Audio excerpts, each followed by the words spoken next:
Hi, everybody. John Haldi here, and I'm very happy to have Zach Kinney of TLC with me. Zach, hello. Hey John, how are you? I'm good. Zach was very gracious. I told him I wanted to learn more about PEOs and want to learn more about it from one of the best providers in the space, TLC. And he volunteered to educate me, but he also volunteered to do it on film so that we could share this with you, the viewer. And so we're going to just dive in. I don't know very much about PEOs, and I'm eager to learn a lot. So hopefully, this information is going to be valuable to TSPs out there. So thank you, Zach. Absolutely, and I hope I can provide some information that's going to help some TSPs out there. If you can't, your boss is going to have some questions for you. That's true. That's true. So I'm going to start with the most basic one. What exactly is a PEO in simple terms? So a PEO stands for a professional employer organization, Okay. and really what it is it comes down to it's a co-employment relationship that you would enter with a PEO. So you would be the employer, the workplace employer, and the PEO would be the administrative employer. So they take on a lot of the non-revenue producing tasks for the business, like processing payroll, HR guidance, helping with onboard employees, tax compliance, workers' comp, while you're able to focus on the operations of the business. So it really puts the administrative tasks off your plate for the most part. I So then like you can that. focus on growing the business. So for a ding dong like me, how is a PEO different than just going to a payroll provider? So a payroll provider is just going to be processing your payroll. They're not necessarily going to be going through from a tax compliance standpoint and making sure that you're in compliance, your T's are crossed, your I's are dotted. If you look at specific states, every single state has different regulations and taxes that you have to follow. We have a team at a PEO that would actually assist you to make sure that everything is correct from the paperwork that your employees are filling out to the deductions that are being taken out of employees' checks, and make sure that everything is in compliance from a taxing standpoint. Same thing goes from an HR standpoint. There's different laws and guidelines that you have to follow in specific states. PEOs are well versed in all 48 states, so they'd be able to assist you with those problems or issues that might come up from an HR standpoint. You left out two, Alaska and Hawaii. Is that because TSPs don't care? So there are definite PEOs that play in that space. It's a little bit more limited. Most PEOs are in the lower 48. Some are up in the Alaska and Hawaii, but that would be a smaller portion of PEOs in the space. Okay. Um, I've done payroll before with a company that I was involved in, and we had to go find our own health bennies, and we had to get our own workers' comp after the payroll person did that. Do I, as a PEO customer, still have to do that, or is that part of being a PEO that you guys do that, or a PEO company does that Yeah, rather? so part of the PEO for surely included is the workers' compensation portion of it. So every single client that would come to a PEO would have the opportunity to be quoted for the workers' compensation insurance. The healthcare is typically optional. So you do not have to enroll in the PEO's healthcare benefits. You can keep your own in place. But a lot of times, the scale that a PEO has gives you the ability to get more aggressive pricing on your health benefits and also gives you a wider variety of options. There is a wide number. I don't even want to put it on how many different healthcare programs that you can have. And what a PEO typically does is they look at your budget, they look at your participation, they look at a couple different variables, and then line you up with what would be the best opportunity for you. Not everybody's going to want a major medical program. Some are going to want what's called a MEC plan or an HBA plan or something that is not quite as rich as what a plan through Aetna, Blue Cross Blue Shield, United might be. So the PEO does a really good job of lining you up with what would make sense for your business. Okay, and so if I'm the type that doesn't want to deal with enrollment and all that stuff, a PEO should be able to offer that if I don't want to handle it.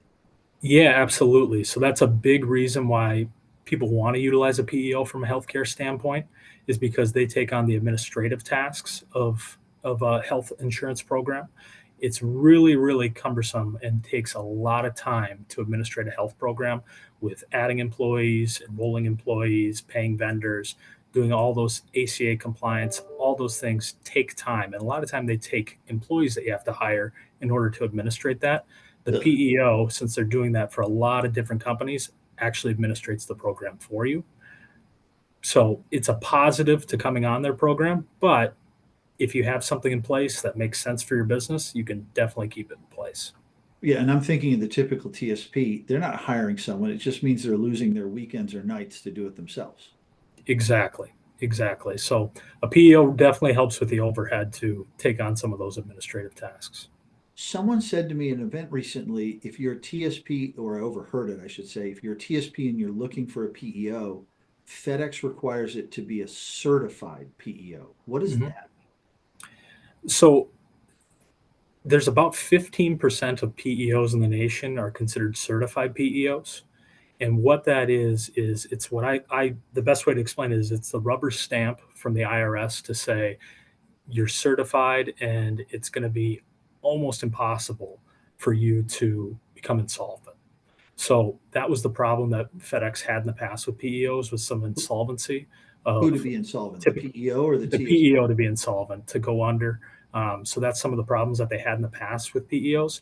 But with the certification from the IRS to become certified, it's an extensive audit that you have to go through from the IRS. There's certain capital that you have to put up front. So it's an expensive process to become certified, but it gives FedEx the assurance that the PEO is going to be able to perform to what their standards are. So, in order to operate in the FedEx space, you have to be with a certified PEO if you're going to go with a PEO.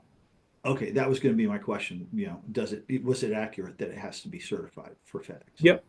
Um, can you use a PEO in any state? Yes, you can use a PEO in any state. There wouldn't be any restrictions. There's certain restrictions from a workers' compensation standpoint. There's 4 states that are monopolistic: Ohio, North Dakota, Wyoming, and Washington, where you'd have to get your workers' compensation through the state, but you can still utilize the PEO for the administrative services that you'd be doing. So, say that you had 4 states and you're in Michigan, Ohio, Indiana, Kentucky. You would still be able to utilize the PEO from a workers' compensation standpoint for those other states, and you'd still be able to make the payments for Ohio through the PEO, but you'd be on the Ohio policy for the workers' compensation insurance. Okay. Having done payroll on my own before, knowing all the moving parts, you've got to submit quarterlies for this, and you've got to do this, and you got to pay these premiums and all that stuff.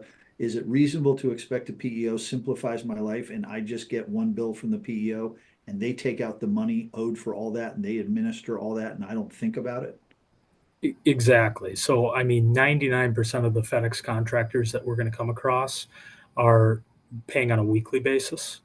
And Right. every single time that you submit payroll, the fees would just be added on top of it. So, what you'd be paying for payroll taxes, what you'd be paying for admin fees, and what you'd be paying for the workers' compensation insurance, it's all taken out at once. And then it's paid to the respective parties that it needs to be paid for. So, same thing with the deductions that would be coming out of the paychecks. It's just a one lump sum that's going to be coming out of your account. I don't want to ask specifically about TLC. That's for someone to contact you directly, and we will provide your contact info at the end of the video and in the description. But um, from a PEO fee standpoint, how does a PEO typically make money? Do you charge administrative fees on top of the cost? Do you build percentages on top of the insurance and stuff? How are you getting paid? So that I can understand how the money flows. Yeah, so a PEO is going to have their service fees coming in from the workers' compensation bucket and the administrative bucket. So they'd be able to quote you at a price for a workers' compensation insurance, and there's potential to make money in that bucket depending upon what your claims history is and how you perform. And but then they would also be able to make money from the administrative bucket. So those are the 2 buckets that are key when you're looking at a PEO on how you can potentially save money and how the PEO would be making money. The other bucket would be the state unemployment tax. Under a PEO, there's certain states that are called PEO states. You would come onto the PEO state unemployment tax account, and sometimes, depending upon the state and depending upon the PEO, they might have a better rate for you from a state unemployment tax perspective. So the positive that that brings is the entire group that's on with the PEO has an experience in a specific state, and they might be able to get you a lower rate from your state unemployment tax standpoint. So you talk about experience. What about on workers' comp? So let's say I'm a TSP and I've had a handful of claims and I have a certain mod, right? That's the Mhm. term. If I go on to a PEO, does my mod go away and I'm part of the PEO's a larger pool of people and I'm on their mod? So the mod would not go away necessarily. So once you're on with a PEO, the mod might quote disappear for a little bit. But say that you left the PEO, we would still have to report your payroll and your losses to the respective parties, respective states, and then the mod would catch back up to you. So it might just disappear for a little bit. But what a PEO does is they have the autonomy to price accounts where they'd like to price accounts.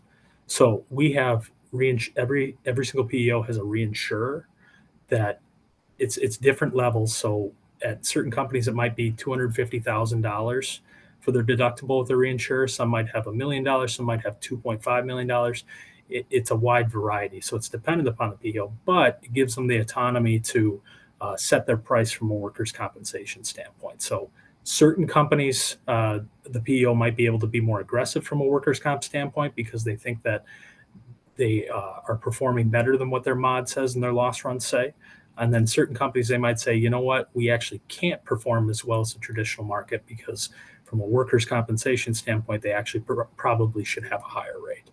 Okay. So it's possible going to a PEO can help your workers' comp rates, but it might not. Absolutely. So every single company is going to have a different rate. It's based on your performance, what you're hauling, where you're hauling it, what you're paying your employees. And then you're going to get a specific rate for your performance based on what the PEO values you from a workers' compensation standpoint. And if I have workers' comp today, I'm doing payroll myself as a TSP and I have workers' comp and I have health benefits. You said I could keep my own health benefits. Would a PEO typically allow me to keep my workers' comp if I liked it? You could, but then typically you're going to see a higher admin on that side of things. So you can definitely keep your workers' comp in place if you'd like that. But realistically, it's going to make more sense for you to have both of them together. So it's going to be more cost effective for you as a business.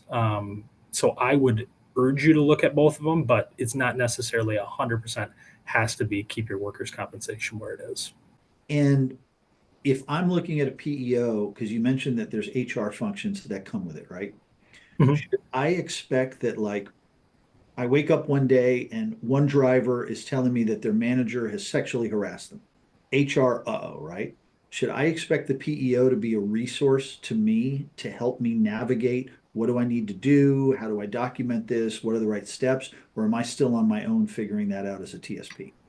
No, the PEO would definitely be able to assist with that. So in all the states that they're operating in, they should be well versed in the HR, employment law, everything that goes into that, and they can give you what's called HR guidance in a situation like that. As in, this is what we would do for the sexual harassment complaint that you currently have. This is what we would suggest for you to do. The only thing that a PEO doesn't do is give legal advice; they give the HR guidance. Okay. And similarly, since assuming a PEO is going to provide the workers' comp, I could look to the PEO for questions about how do I do claims management? Should I send them to an urgent care instead of putting it through workers' comp, that kind of stuff? Same kind of HR workers' comp guidance I could expect. Yeah, absolutely. So from a claims management standpoint, the PEO is going to have their reinsurer and claims adjusters that are going to be on every single claim. But certain PEOs are also going to have their internal teams to help manage those claims too, depending upon how high their deductible is, how large the PEO is. But they give a what I would call a white glove type of claims management because a lot of times the PEO has a lot of skin in the game where there's a lot of risk. And if they can close claims quicker, they're going to be able to be more profitable. So it's in their best interest to have a team that's going to be able to assess these employees that are on workers' compensation insurance to make sure they're getting to a doctor's appointments, make sure that they are doing the correct steps to get back to work as quickly as possible and as safely as possible, because it's going to make the PEO more profitable. And from a day-to-day administrative standpoint, if I'm a TSP and I sign up with a PEO, should I expect that I have web-based portal that I'm logging into, and I can get my reports off that, and I can see dashboards and things like that. Is that a reasonable expectation? Yeah, every PEO is going to have their own different platform that all of your employees will be able to log into, and typically it's going to be the same platform that you're going to be able to log into as an employer. You would just have different security measures in place. So the employer obviously can see everybody's pay. They could have certain departments that only have access to payroll, certain departments that have access to HR. Put those security measures in place, but they would have every single employee be able to log in there. They'd be able to see their pay. You might be able to see your trip sheets, depending upon how you want it built out. Most PEOs are going to customize it for you. So it's tailored towards your company's wants and needs. Every company pays a little bit differently. Um, Most of them, I would say, in the FedEx space are probably from a mileage or daily base pay. So that's typically how it's set up. But if you have something different where you're paying safety bonuses or anything of that sort, it's going to be able to be built into the PEO's payroll platform for you. Yeah, and I'm going to do a shameless plug here. And if the PEO can't do it, software like ours can. We can calculate Yeah, the exactly, PEO exactly. a gross dollar figure. Um, Sorry for I couldn't resist. Um, in terms of once you're on a PEO and you hire someone, you hire a driver, you hire a manager, a PEO should, I hope, make things really effortless from my standpoint. I put them in, they're new, they get an announcement via email, hey, you've been added to the system, log in, and then the PEO system walks them through getting their I-9s, their this, their that, maybe not the FedEx specific stuff for Yep. driving, but the HR related stuff. And it's all handled that way. They make their benefit elections, their deductions, and I don't have to get involved in that, right? Correct, correct. So a big thing that a PEO is able to do from an onboarding standpoint, for example, with FedEx contractors, you get screened, you get through First Advantage, you get that thumbs up that you're ready to go. You'd be able to get what is called an enrollment packet. So it would have, like you said, the I-9, the W-4, direct deposit, and all the state tax forms that they have to fill out. Along with, you might have your employee handbook in there. You might have some other forms that you want them to sign. But once that's completed, most companies will want to do that via DocuSign or some sort of electronic way, just because that's how the world is revolving now. But once that gets completed, then the PEO can upload it into the platform for them. So just so I'm clear, you said employment packet. Ideally, it comes on a driver's phone and they're tapping away, right? We're not talking about a big thick envelope and they're doing paperwork on the kitchen table at night. No, no, and that's the preferred way to do it for sure, is electronically, is sending a DocuSign or sending something of that sort where they can do it on their phone. Believe it or not, John, there are people that would prefer to have that big packet that they fill out with a pen and paper. Hey, I'm not one of those people, but I'm 54 years old. I'm fast becoming my father and complaining about young people with their phones. So I kind of get it, but having been through HR stuff enough times, I'd much rather do it electronically, even me. Um, absolutely. Someone says, wow, I want to go on a PEO. Kind of a lift is it? I mean, that sounds like, wow, I'm changing my potentially my healthcare provider, I'm changing my payroll provider, I'm changing my workers' comp provider. Is this like a months long arduous task, or is it like, hey, we can get this done fairly easily? We go at the pace of what our client wants to go at. So I can tell you that we've onboarded clients with 200 employees in less than 4 days. So it can be very quickly. We have a team that gets together, what we call, we might say, an intro call. And that's what a typical PEO is going to have. It's going to be a welcome call, an intro call, or something of that sort. And they're going to actually be able to help assist you onboard your team from a payroll perspective and get the correct documents that are needed.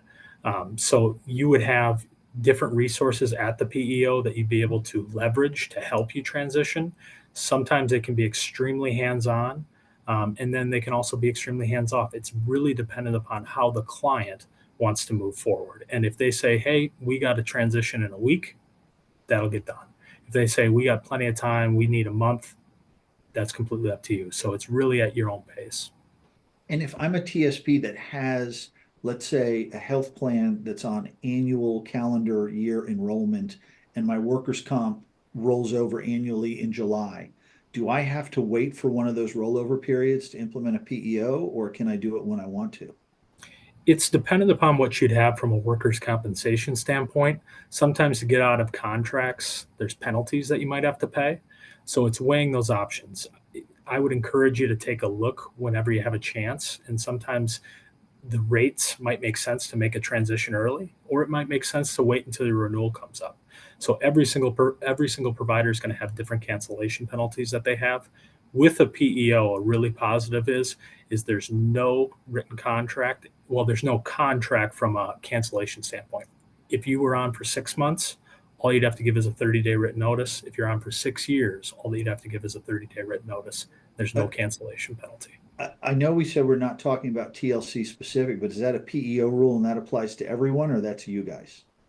That's a PEO rule for the most part. I'd say it's a rule of thumb. Some PEOs might have a little bit longer period where you have to give them a 60-day notice or 90-day notice, but there wouldn't be a cancellation penalty that would go with it. Okay, interesting. I didn't know that. I didn't know most of this. So, um, it sounds to me like the value proposition to a TSP is if you don't do this, you got to do it yourself. You got to manage all this stuff. Is that the story that you end up, or PEO ends up telling folks, or am I missing a different value? I mean, I know you're providing a lot of quality guidance and making sure it's done right, Mhm. but let's assume a TSP is able to do it all and do it right. It's a time saving story, right? Absolutely. And especially if you're looking to grow the business, if you currently can do it and you have 10 drivers and you currently can do all these different tasks, once you have 20 drivers, it might be a different story. So then you might have to look at hiring somebody, maybe hiring two people in order to take over the payroll side of things, take over the onboarding HR side of things. So really what a PEO is able to do is able to help you with that overhead cost that you might have. Um, and really not only be a time saver, but also be a saver of administrative costs from paying employees that you're going to be having to hire uh, if you're going to be growing the business. Well, I'll take it a little further, Zach, because I know a lot of TSPs, and if someone's got 10 drivers, they're not hiring people to do all this. They can't help afford the overhead. They're doing it Mhm. themselves. And I would say to anyone listening, if you got 10 drivers and you're trying to get to 20, you're not going to have the time to find the opportunity to get the next 10 runs if you're at home doing payroll.